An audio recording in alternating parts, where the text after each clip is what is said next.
Yo, what's up, boys? So, we got Khabib, Rise of a Savage, alright? So, somebody requested me to watch this video. I guess this is another video like we already watched, like his journey to becoming a UFC champion. Now we're watching him. If you've seen the Khabib journey to being a UFC champion, it's pretty much this, except it's not the same video. It's a different video. It's telling his journey of him becoming good. You know what I'm saying? So let's go ahead and get into the video. Let's go. Sir, I love me some Khabib, man. Khabib might be the GOAT. Not gonna lie, he might be the GOAT. Also, I'm pretty sure somebody was in the comments while most 10-year-olds had their lazy asses plunked in front of a TV set playing World of Witchcraft or whatever, somewhere in the impoverished hills of Dagestan, a 10-year-old Khabib was out entertaining his comrades by rolling around in the dirt, grappling with a fucking bear. This video is just the type of meanwhile in Russia shit that can begin to explain why Russian fighters are typically tough as fuck and can at times have an almost haunting indifference to the prospect of gratuitous violence and just general savagery at the highest levels. But wrestling a bear sounds more brutal than it actually was. The reality is, the bear looks all cute and cuddly, and Khabib is just playing around. To get to the root of what really makes Khabib hard as nails, there are political, economic, cultural, and geographic considerations. A good starting point, though, is the Spartan training camp in which Khabib was basically raised. While developing his skills in the disciplines of wrestling, judo, and combat sambo, Khabib lived with 15 other boys, training twice a day in an unforgiving military-style training regimen overseen by his father, Abdulmanap. Now, whenever we hear of a fighter getting trained by his father, it immediately begs the questions, who is this guy and what are his credentials? Abdulmanap began training wrestling at the age of 8 as a powerful tool for self-defense and to instill discipline. At the age of 19, he joined the army. In 1981, I joined the Russian army and participated in all sorts of sports competitions during my time there. It was a school of discipline. He then went on to study judo in one of Ukraine's top universities and fought his way onto the Ukrainian judo team. Over the next couple of years, he began collecting trophies, winning national championships in 3 separate disciplines: judo, sambo, and freestyle wrestling. So obviously in his own right, Abdulmanap was not a man to be fucked with. And by combining his vast experience of high-level combat sports with the rigid structure of military life, he was the perfect man to mold young minds into a bunch of murderous fucking war machines.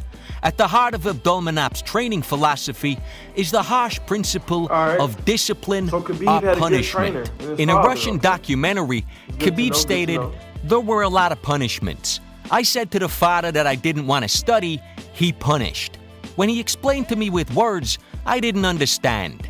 With the fists, I understood immediately." So by punishment, we're not talking about taking away Khabib's Game Boy. It was more of a step out of line and get the fuck smashed out of you by a grown-ass man style discipline. This type of corporal punishment and military lifestyle may seem extreme or even barbaric in the West. But in Dagestan at the time, most young men were facing 2 options: a career in sports or militant Islam. So if you go to career guidance in Dagestan, you might be getting a fucking death sentence. In the Western world, we have the privilege of peaceful parenting.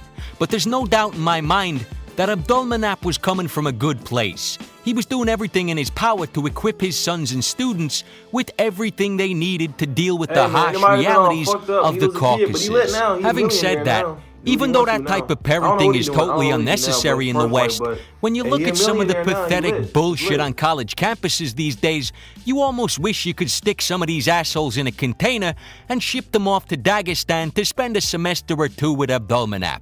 If they started yapping about campus safe spaces, then doctors would have to surgically remove Abdulmanap's boot from their ass like they're delivering a fucking baby. And the proof is in the pudding. Abdulmanap is regarded as the father of MMA in Dagestan. He's produced 20 Combat World Sambo champions, and at least 4 of his students have made it to the UFC. There are certain athletes whose story it's impossible to untangle from their mentor. Mike Tyson and Cus D'Amato, for example.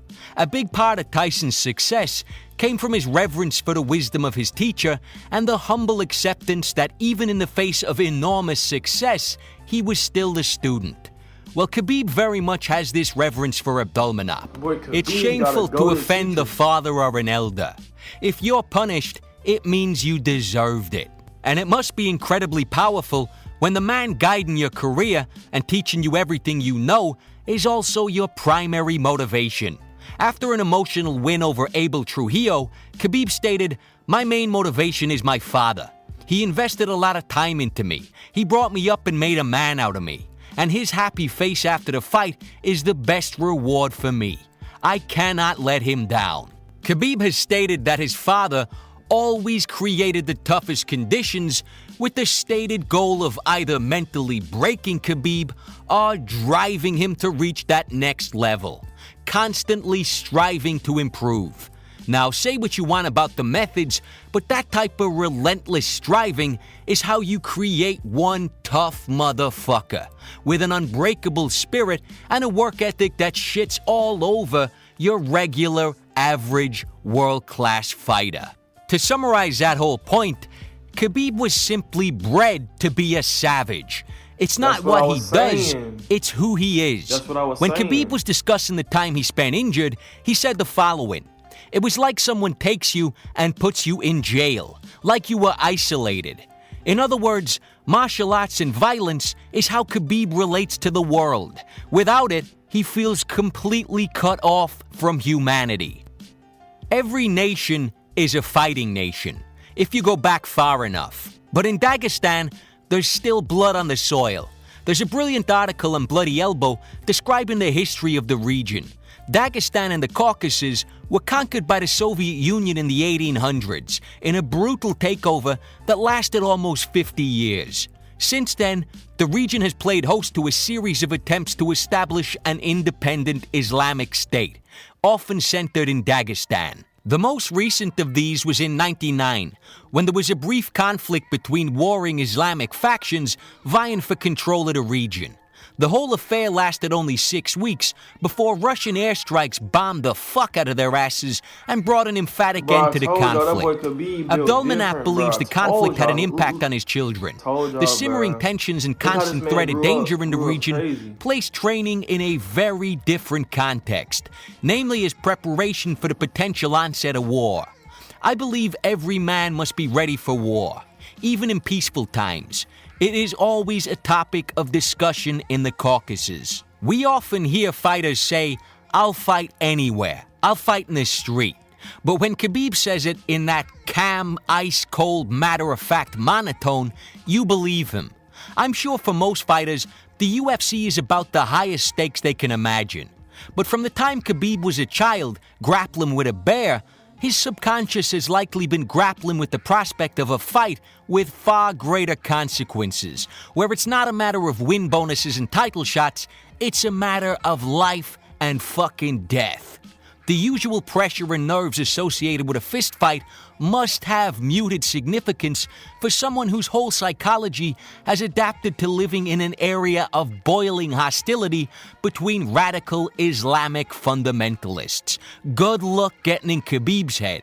The guy is ice cold. He states his intentions without any theatrics or emotion, like he's simply stating a fact. Water is wet, the sky is blue. I'm gonna fucking smash you.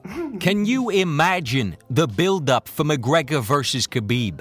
A lot was made of the confrontation heading into 205, but for me, a better summary of the two personalities were their post-fight interviews. Both were fucking glorious.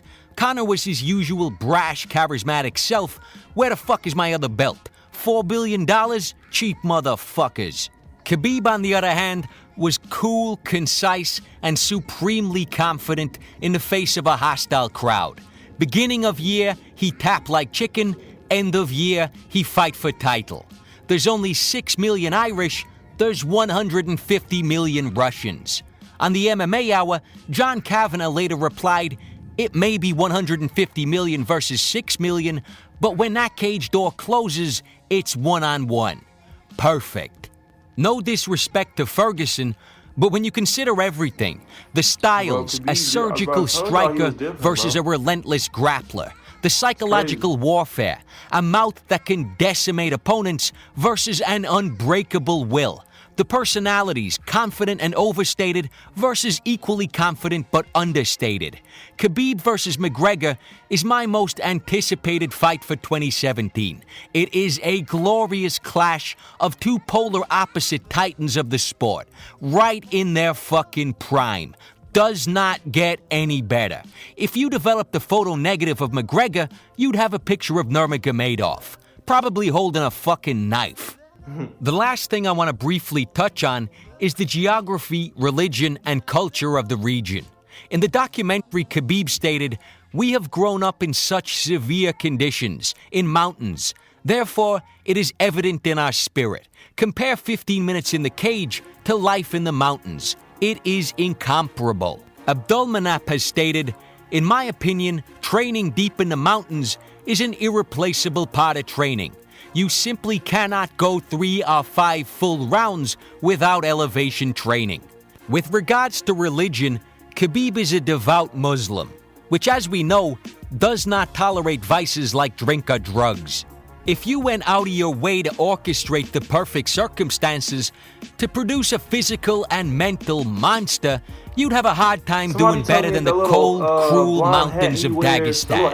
And that is the monster who arrived on American shores. By the time Khabib made it to the UFC, he had spent almost his entire life training at altitude, under Spartan conditions, in a remote mountain town, with no serious distractions outside the terrifying prospect of civil war, while practicing a religion that simply does not permit vices.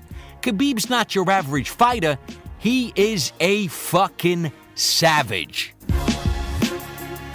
Alright, y'all, that was a very informative video about Khabib. I hope y'all learned a lot about Khabib. You know what I'm saying, that really taught me a lot. You know what I'm saying? I was been telling y'all, bro, everybody else out there colored in the coloring book. I mean, Khabib out there getting active. You know what I'm saying? I've been told y'all that, bro. I didn't know it was to this extent. But I've been on game, bro. I've been new to this, man. You know what I'm saying? Khabib different, bro. He a whole different animal. You know what I'm saying? All right, y'all, that's gonna do for this video. Make sure y'all like, comment, subscribe. You know what I'm saying? I got shit to edit and render for y'all boys, and I'm gone.